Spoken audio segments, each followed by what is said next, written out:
Cap en Drôme-Ardèche. En direct jusqu'à midi, en direct de la place de l'Hôtel de Ville de Privas. Pourquoi ? Parce que le Tour de France va s'arrêter à Privas le mercredi 2 septembre. C'est une première. Oui, il est déjà passé, mais là il va s'arrêter. Voilà, ici. Et nous, on a voulu fêter l'événement sur France Bleu Drôme-Ardèche parce qu'il y a plein de petites mains qui se mobilisent pour l'événement. On l'a vu, émerveillé par l'Ardèche. On a vu les Kiwani, on a vu le lycée. Voilà, ici le lycée polyvalent Vincent Didier aussi avec des étudiants mobilisés. Et puis on va le voir là à l'instant avec Jean-Marc Chamard. Bonjour Jean-Marc. Artiste avec le micro, on va vous ouvrir votre micro. Ouais, ça marche déjà beaucoup mieux. Bonjour. Voilà, artiste. Alors comment on va vous décrire ? Artiste, c'est sûr. Peintre, c'est sûr. Ardéchois, c'est sûr aussi. Barbouilleur aussi. Barbouilleur. Vous êtes présent le 2. Donc le 2 septembre prochain, avec la journée. 2 œuvres exposées et reproduites sur des affiches avant, dont l'intégralité des bénéfices sera reversée aux sinistrés du tremblement de terre du Teil. On y reviendra. Oui. 9 girafes, donc toutes singulières. C'est ça, avec un réalisme, moi j'ai dit absolument bluffant, le résultat de plusieurs mois de travail, m'a-t-on dit. Tout à fait, c'est un enchevêtrement de coups de pinceau parce qu'il y a des centaines de changements de couleurs, de teintes, de tout ce que vous voulez, et c'est un enchevêtrement, comment je pourrais dire, le pelage des girafes. Quand on voit de très très très près, c'est des poils, mais il y en a qui sont légèrement dans un sens, dans l'autre, et c'est ce qu'il faut créer. C'est un moirage en fait. Voilà. Ouais.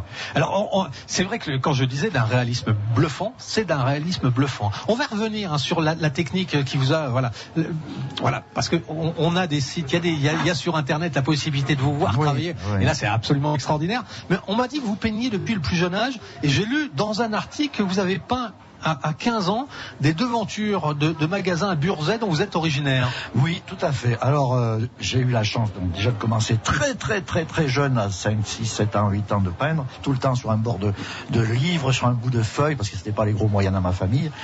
Et puis un beau jour, une tante m'a acheté une grosse boîte de peinture à l'huile.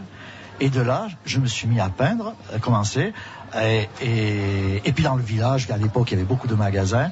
On a commencé à me demander à faire le flanc d'écart Arsac, qui faisait Burzet au Benin. On m'a demandé après ma cousine la boulangerie, etc., etc. Et j'étais content parce qu'en fait, j'étais le plus riche du village dans les gamins. Parce qu'on me donnait 50 francs, 80 francs, mais que ça. Ah là là, je pouvais conquérir des cœurs. J'avais des sous pour acheter des choses. Et puis vos supports ont changé, au fur et à mesure des années. Oui, j'ai fait de la peinture à l'huile pendant pas mal d'années. Bon, alors, j'ai fait les Beaux-Arts aussi. À Saint-Étienne. Et puis, la passion continuant, je suis rentré donc au ministère des Transports aériens à Toulouse, à l'ENAC, à l'École nationale d'aviation civile, là où j'ai fait 5-6 ans de graphiste. Oui, et j'apprenais en même temps les techniques de l'imprimerie. Et ensuite, je suis rentré dans l'armement terrestre où j'ai fini ma carrière à Giat Industrie. Et là, j'étais graphiste, photographe et à la communication. Donc, en fait, ce coup de pinceau, ce coup de l'esthétique m'a jamais lâché.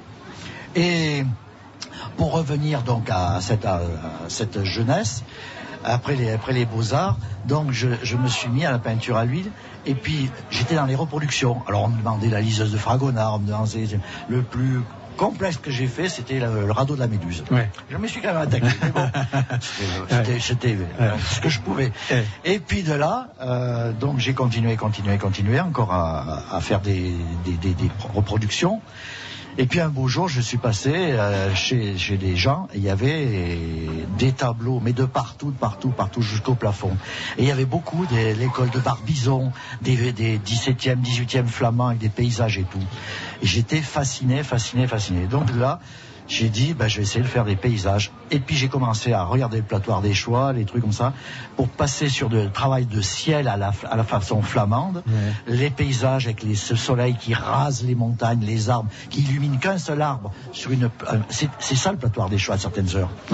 Et donc là, à ce moment-là, je me suis mis à peindre sur des panneaux de noyer. Et voilà. Et alors, ce qui était génial, c'est que je me suis retrouvé, donc j'avais 20 ans, 22 ans, 23 ans, 24 ans. Je me retrouvais des fois chez des gens et je voyais des fois des meubles magnifiques. Et le summum, c'est un jour, un couple qui me recevait. Et il y avait un buffet avec des panneaux en noyer. J'avais pas fini ma phrase. Le monsieur me dit, allez, à sa femme, il dit, allez, dans la semaine qui suit, on débarrasse on l'a assez vu, ce meuble, on le donnera à Jean-Marc, il en fera des tableaux. Ouais, c'est ça. Je repartais avec les panneaux.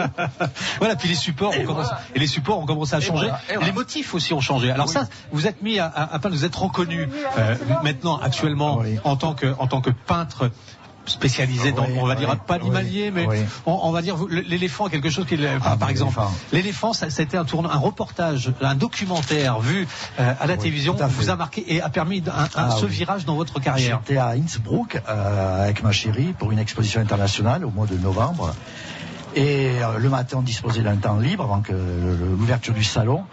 Et avec Séverine, on est allé se promener, voir le zoo. C'était la première fois que je mettais les pieds dans un zoo. Ouais. Et il n'y avait pas grand monde, à 10h du matin, pas grand monde, il faisait pas bien beau.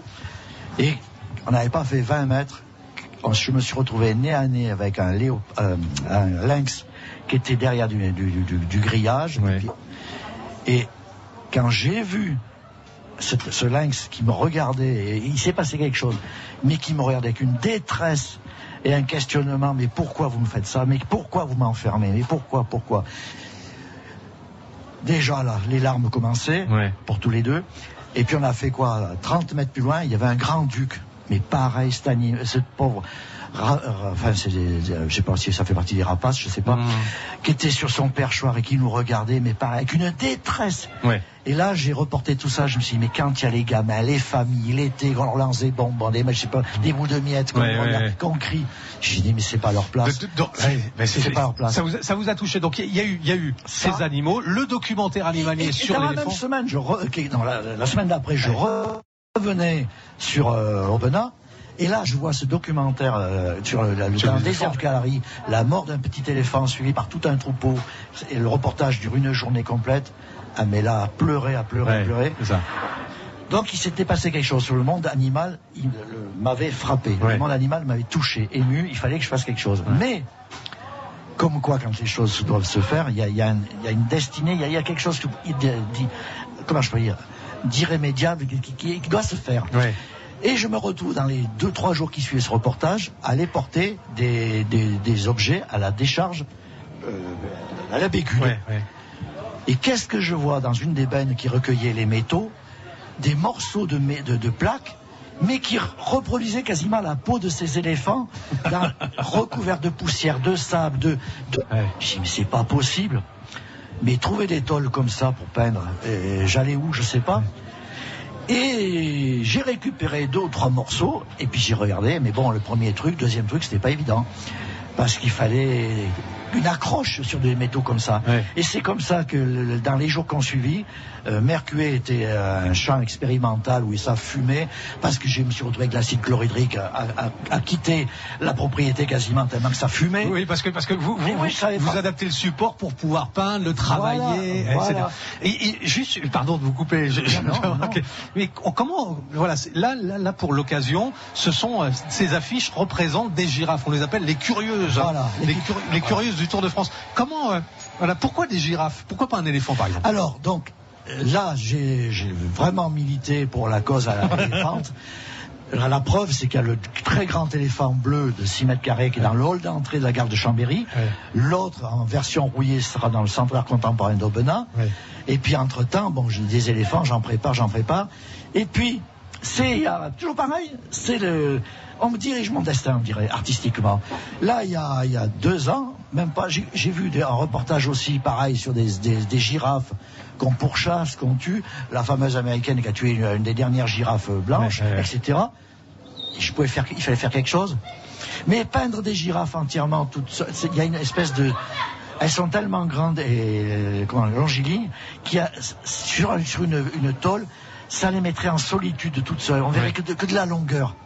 Donc, ce qui m'intéressait, c'était leurs yeux, leur regard, leur féminité, la beauté. Et puis, elles sont curieuses. Les girafes, quand vous êtes dans un zoo, elles veulent passer la tête au-dessus du grillage pour vous voir. Elles n'ont pas un brin de méchanceté, elles n'ont rien. Et c'est pour ça que je me suis attaqué aux girafes dans des attitudes très, très curieuses. Et je me suis éclaté à les colorer toutes les couleurs. Donc elles font un carton, ces affiches. Hein. Alors elles se vendent au prix de 5 €. Voilà. Il y en a 400. C'est illimité, 400 exemplaires. 400. Voilà. Et tous les bénéfices. Hein, voilà. On est d'accord. Et bien tous les bénéfices. 2000 €. Il faut que j'essaye d'arriver à 2000 €. Seront reversés aux sinistrés du tremblement de terre du Teil qui vous a là aussi bouleversé également. Ah oui, là je reconnais que 2 ou 3 fois, peut-être 2 mois après le tremblement de terre, j'ai eu l'occasion, il fallait que j'aille à Montélimar à la gare, puis que j'aille chez une dermatologue. Et lors de ces passages, mais quand on voit cette misère, on voit cette misère, c'est dingue. Et voilà. Et c'est surtout, je l'ai ressenti, c'était j'attendais dans la rue à Montélimar, que la dermatologue ouvre son cabinet, et pas loin, il y a le secours populaire. Et il y avait une quinzaine de personnes regroupées, des personnes envoyées tout de suite. L'état vestimentaire, l'état de leurs cheveux, l'état de tout, il y avait une misère. Là, c'est pareil, je dis, il faut que tu fasses quelque chose. Donc, tout s'est précipité. Encore une fois, il fallait faire quelque chose. Voilà. Le grand cœur, tout simplement. C'est ça, c'est... Le regard porté sur l'autre. Jean-Marc, on les trouve où Alors, les affiches sont à l'Office de tourisme d'Aubenas.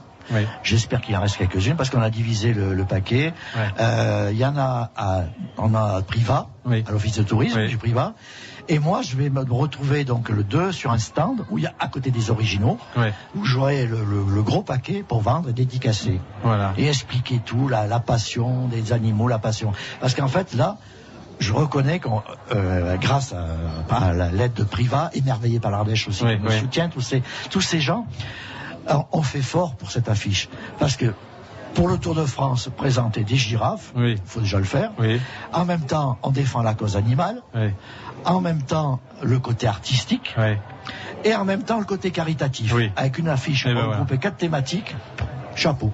Merci. Voilà. Merci beaucoup, Jean-Marc Chabard, d'être venu exposer donc pour voir ces œuvres, ces girafes, avant qu'elles repartent. Après, elles partent à Montreux. À Montreux, ensuite, au Salon d'Art Contemporain. Là, c'est autre chose. Tu as un gros salon. Voilà. Merci beaucoup. Merci. Au revoir. Cap en Drôme-Ardèche, Jean-Bernard Catella.